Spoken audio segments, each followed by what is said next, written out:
These days, it can be hard to trust the media.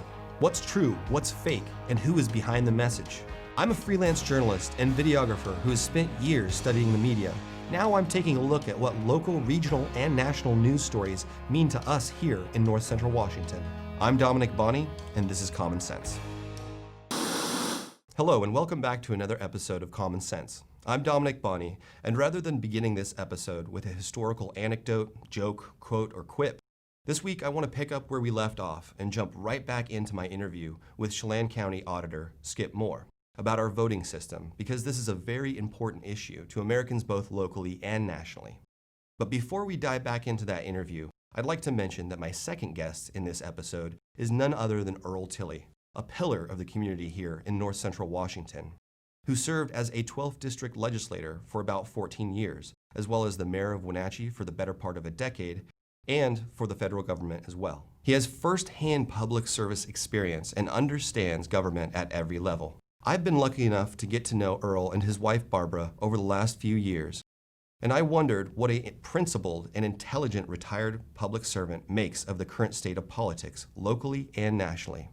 But first, let's dive back into the second segment of our interview with Skip Moore, in which he'll explain how our ballots are processed, counted, and securely relayed to the Secretary of State's office. He'll also tell us how it's almost impossible to vote for other people, such as a relative who has passed away. So let's jump back in. I'm Dominick Bonny, and this is Common Sense. The envelope slides through, and we set it up so the person running the machine doesn't even see the signature. They don't even know whose ballot this is. It slides through, it's sliced on two sides, and the machine actually pulls apart the envelope for us. The person running the machine can reach down now and pull out both the ballot and the security sleeve. Now, we provide a security sleeve, and that's again, we're trying to maintain the secrecy of the ballot for the voter.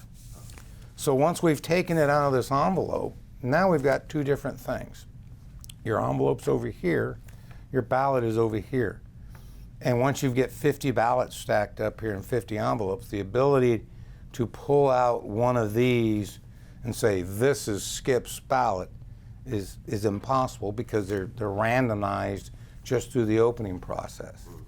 So then we're handling this with the ballot with the secrecy sleeve. It'll be set aside. Once we've verified that all the envelopes have nothing in them, and you'll notice that's why there's a hole in these envelopes. There's a hole here that allows us to ensure that there's nothing in it. And what we bundle them up. We actually tie a little string through it so we can hold on to the bundle, because everything we track is typically on bundles of 50s, and a bigger lot of 300 is how we process these at a time. Once this has been pulled out of the envelope, it's sitting here like this. It will get set aside. These envelopes get set aside. Then one of our workers will go through, in the joy of pulling this ballot out, but they'll separate the ballots.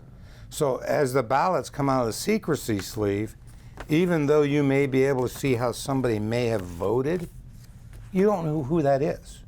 There's no correlation between a ballot and a name. We don't ever have that information, and the only way you could do it is if you actually physically read, pulled it out, and did it, and the process prevents that. So once we pull it out, we got the ballots out of that secrecy sleeve, and if by chance you don't return your ballot in the secrecy sleeve, we still count it. It's in some states you've heard of, folks may have heard of naked ballots. There are actually some states who have a law that if this envelope comes back the ballot comes back in an envelope by itself with no secrecy sleeve, they won't count the ballot, which I think is a little onerous on a process when somebody's done pretty much everything right. And all that they may have done is they may have made it a situation where a worker theoretically could have seen a name on the envelope and seen the ballot at the same time. I don't think that's worth canceling out somebody's vote over that. But some states do that. We are not that way. You get it back to us. If you don't use the secrecy sleeve, your ballot still will count. And our process, we set our process up to ensure that we don't know, because it goes through the machine, the person operating the machine can't see the backside. So it comes through, they pull it out, so even if there isn't a secrecy sleeve, they're still not holding it, looking at it, and looking at whose it was. They can't see that. What about claims that people can vote for dead relatives? Does that hold water here? No, it doesn't. And the reason it doesn't is, again,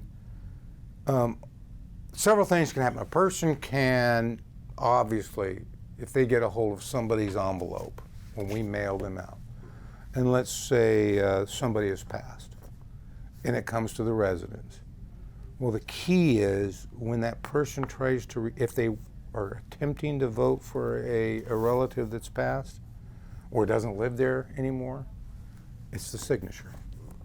Unless they're a real good forger, they're not going to be able to, they can't do it, because we check the signature on every one, as well as along the lines of where when people have passed, we are constantly checking our records against state databases, on Department of Health databases on deceased, as well as we actually daily go through the obituaries in the newspaper. And so when we see either through the state system, through Department of Health, that someone's passed, or if we see it in the newspaper, we will flag that voter in our voter registration system as deceased, so that when, if a ballot were to return, right off the bat, the system would go, wait a minute, we show this voter to be deceased. So after ballots are counted and collected, and you've taken the thumb drive or the memory stick, when does that data enter a networked computer, and is there an ability for outside bad actors to then come in and manipulate data? Sure, that's a great question. Once it comes out of the back of the room, so like on election night at 8 o'clock, we finally get everything closed up, make sure everybody that's in the poll site or here in the courthouse that was here to vote has voted. We lock everything down.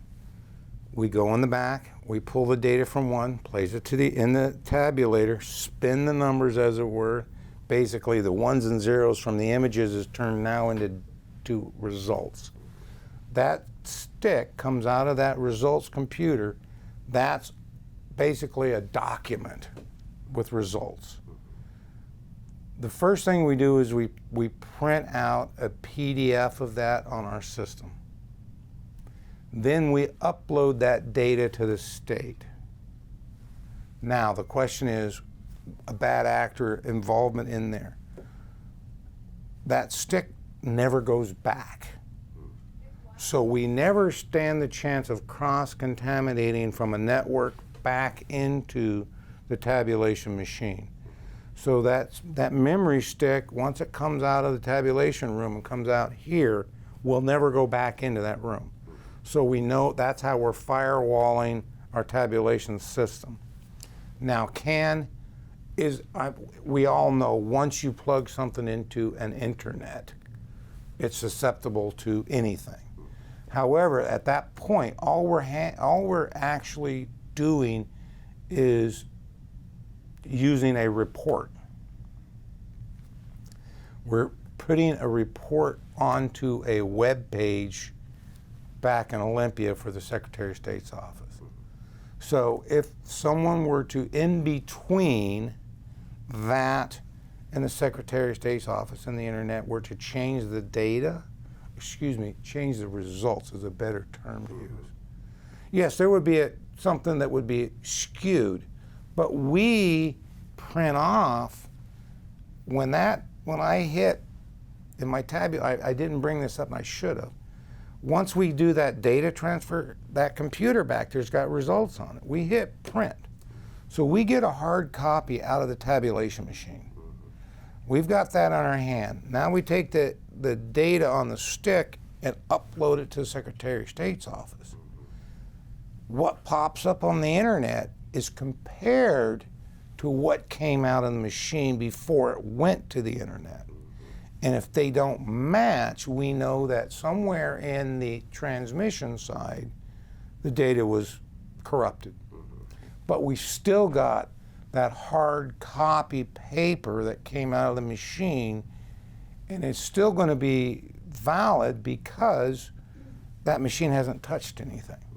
So that's our safeguard. We do a hard copy print, data to a stick. These results came out of the tabulation machine. These results are uploaded to the state, but this piece of paper is the one that we use to verify what our machine said was X, Y, and Z is what actually occurred on the state site. So that's where that verification takes place. A wise man once said, God is in the details, and it's important to consider the details before allowing misinformation and political agendas to sway our opinions about something as important as the way we vote.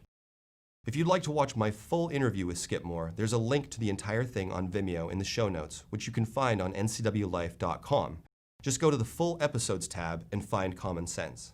Stay tuned after the break because we're going to tap into the wisdom of our elders and have a discussion with former Wenatchee Mayor, longtime 12th District Rep, and all-around public service rock star Earl Tilly. He's 86, and one of the questions I asked him is, in your years of experience, where does 2020 stack up on the weirdness scale? His answer is interesting, and so is our discussion. See you after the break.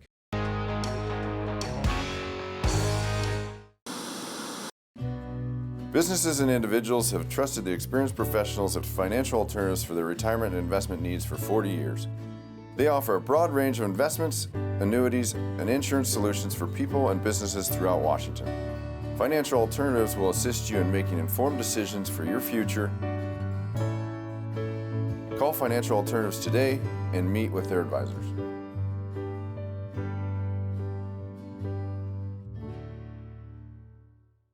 Hi, I'm Jim Heinlein, independent agent and owner at Springwater Insurance Group here in North Central Washington. And it's that time of year again. October 15th to December 7th, that is the time if you have a Medicare plan, do I want to keep it or do I want to change it?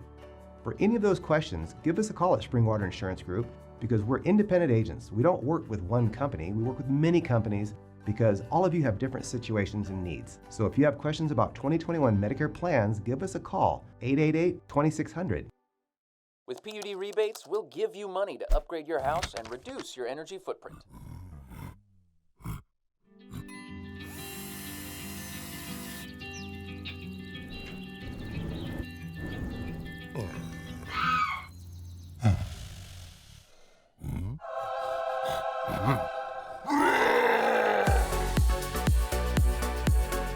The rebates are real.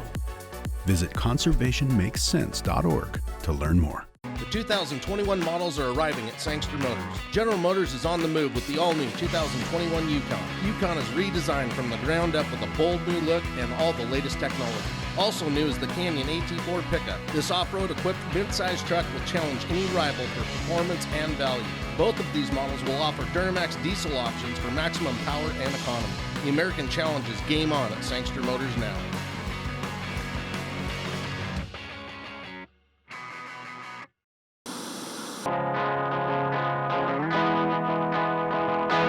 Welcome back. I met Earl and Barbara Tilly after the 2014 Carlton Complex wildfires that devastated towns like Pateros, just north of the Wenatchee Valley. Earl wanted to do something to raise money to help folks up north who had lost homes, property, and livestock. A mutual friend of ours, Josh Tarr, put us in touch, and the rest, as they say, is history. My wife and I got together with Earl and Barbara in a small group of concerned neighbors and put together a benefit event and concert called Raise the Roof at Pybus Public Market, which resulted in thousands of dollars in donations for wildfire relief for those affected by those fires. Those donations were then matched by the Thrivent Financial Organization and donors from Grace Lutheran Church, and all that money went to help rebuild homes and support those who had lost so much in that fire. After that, Earl invited my wife and me to join Rotary, which we did. And in the years since, we've had the great honor to get to know Earl and Barbara better. Earl is a man of principle who treats others with respect and dignity. He built a political career on honest, open communication and compromise. He's the kind of public servant who got results by building consensus, not by pressing on fault lines or capitalizing on divisions. He's an old-school Republican, a compassionate conservative which puts him, like so many, at odds with the current version of the GOP. I went to see him at his home in Wenatchee recently to get his take on the state of modern American politics, or should I say the dysfunction of modern American politics. Here's what he had to say. Gerald Ford, then Ronald Reagan, George Bush, Bill Clinton. I did meet George Bush Jr. also, but then this was Sid Morrison, congressman at that point. And this was the head of Farmers Home Administration. I served 7 years as a federal employee. 2020, as far as the years that you've experienced, where does it stack on the weirdness level? or how much of an outlier is 2020 in your experience? This is by far, this takes the record. You know, I've studied a lot of history and a lot of the presidents, and for most of my life, I've felt that Andrew Jackson was the worst president that the country ever had.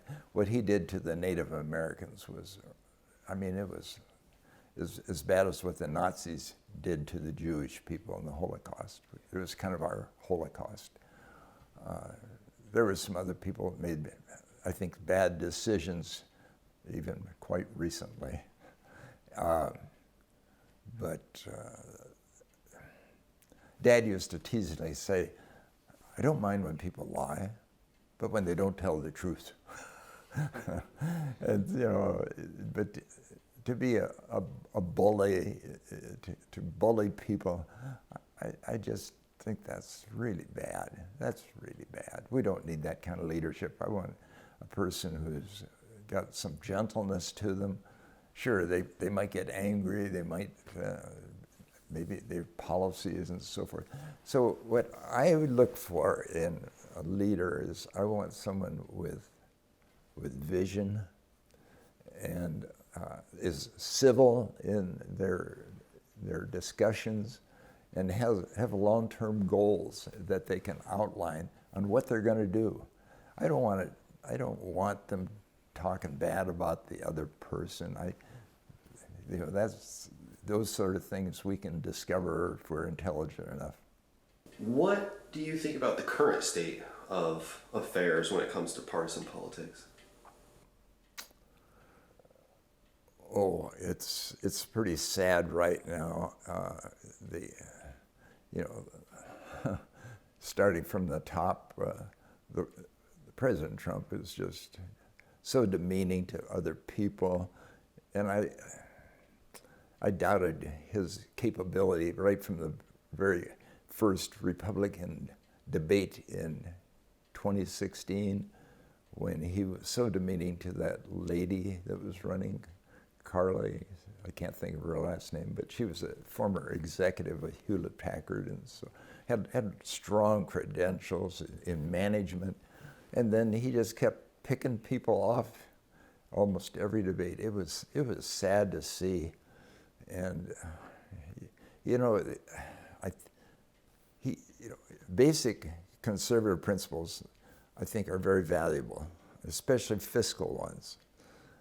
I believe sometimes that we have too much government, but there are programs that government can do better. I think public education is one of these. I think that the healthcare industry, I really believe that nations that have supported healthcare supported by the government, I really believe that that is of value to that country. And I have visited in Europe, both in the Scandinavian countries and and elsewhere, and sure their taxes are high, but those who dance got to pay for the music. And right now, I think the insurance companies are just really making tons and tons of money, and probably also the pharmaceutical companies. And I think that should be cleaned up and limited. And I guess I'll stop there. How'd you get into politics? Well, I always have enjoyed history, and I even enjoyed the class elementary school on civics, but then I left it at that, and I took U.S. history, Washington history, world history, both in college and in high school. A friend of mine, Bob Curtis, and I were longtime friends, and he ran for the legislature in 1968 on an open seat and won, and we helped on that campaign, and that was our first real taste of campaigns. A couple of years later, he tried to get me to run for office because there are the two seats at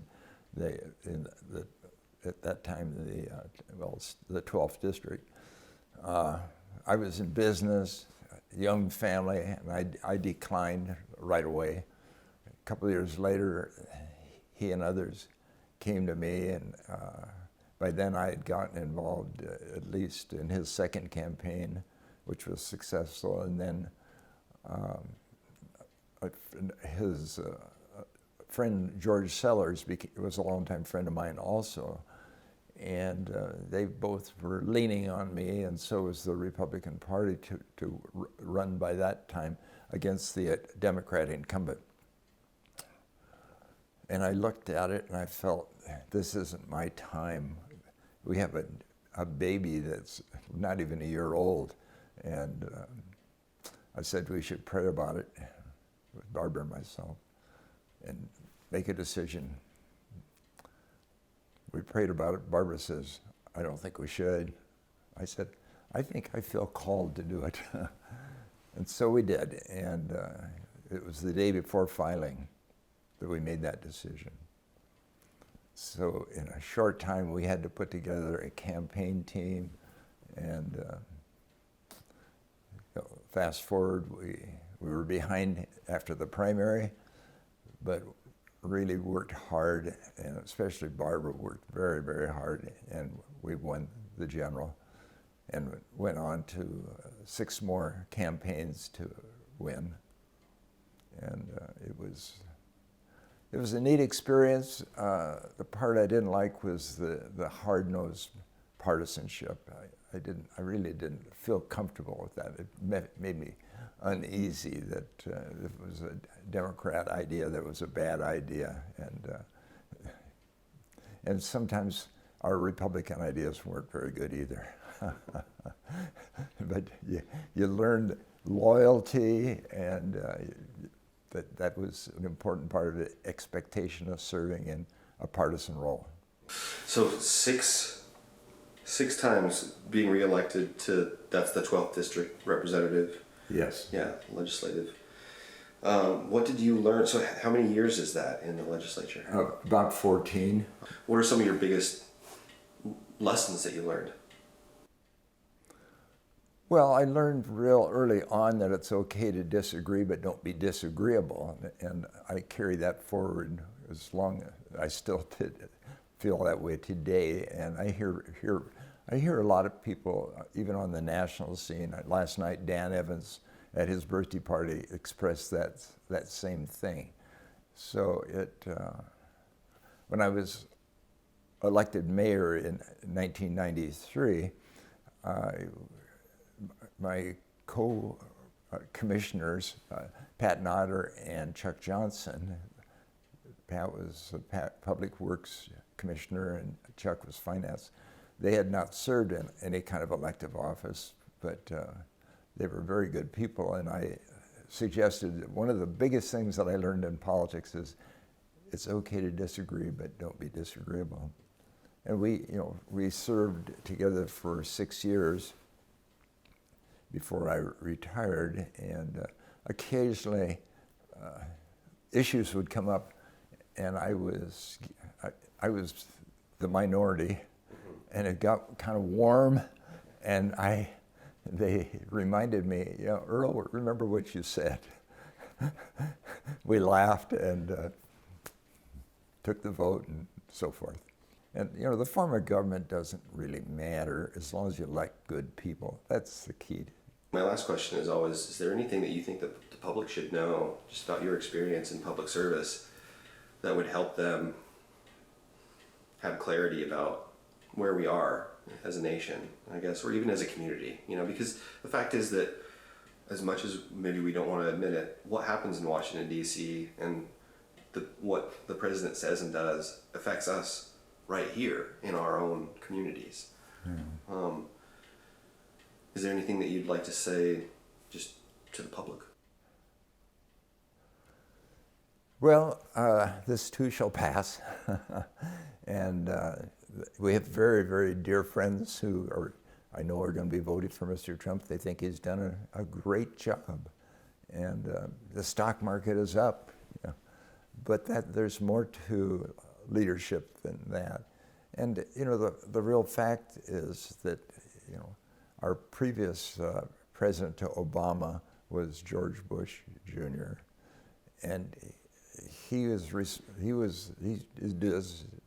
the responsibility for the real estate crash that caused us a major recession.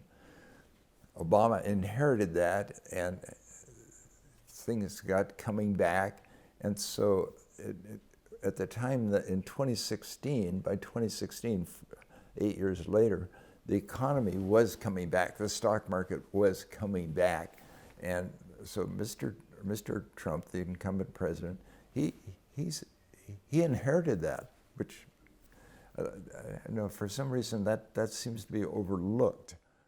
We also spoke about the governor's race. Earl suspects an upset there, as well as his long history of volunteerism and service with Rotary International, and more. So if you'd like to watch that full interview, catch the link in the show notes or on NCWLIFE.com under the Full Episodes tab. I'd like to thank Earl Tilly for speaking with me for this episode. I think it's important to hear from old-school principled Republicans like him right now. For Trump acolytes, it's a reminder that there are a lot of conservatives, good people, who have been left out in the political wilderness by this modern version of the Republican Party.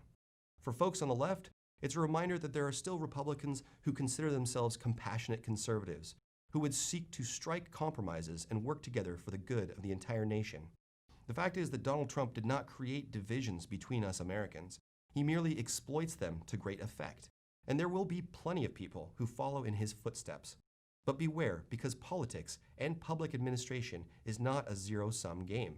It's not winner-take-all. And when we run our republic like that, we all lose. We live in a system that was designed to create compromise, and if we refuse to elect those who would compromise, then we're dead in the water. It was the great German statesman Otto von Bismarck who said, "Politics is the art of the possible, the attainable, the art of the next best." And we need to realize that is the way our public servants should approach their jobs. In a functioning democracy, rarely does any one faction get exactly what it wants. And if it does, it's because that faction gave something to get something. Whatever happens in November, and whoever is elected, we're going to be the same people, the same nation, on November 4th as we were on November 2nd. Because like it or not, we're all in this together. Join us next time.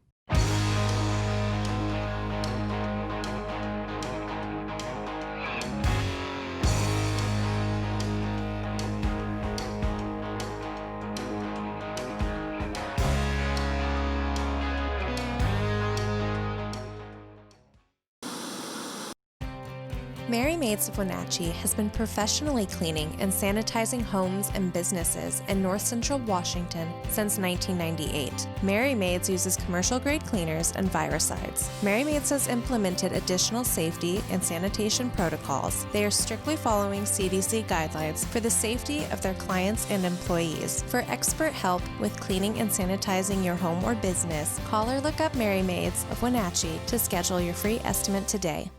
Hey folks, Carrie from Blueberry Hills. A chill is in the air and it's a perfect time for some old-fashioned comfort food like our amazing Eggs Benedict, chicken fried steak, French dips, soups made from scratch, or fruit pies fresh from the oven. The crowds might be gone, but we're still here for you folks, so bring an appetite and a friend to Blueberry Hills in Manson, where you pick, you sit, you eat, and you visit. Open Wednesday through Sunday from 8 to 3. wildaboutberries.com.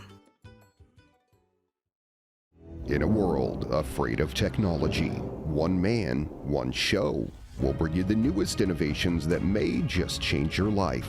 This summer, Ray McNeil, and your Weekly Tech Update is your Weekly Tech Update with Ray McNeil.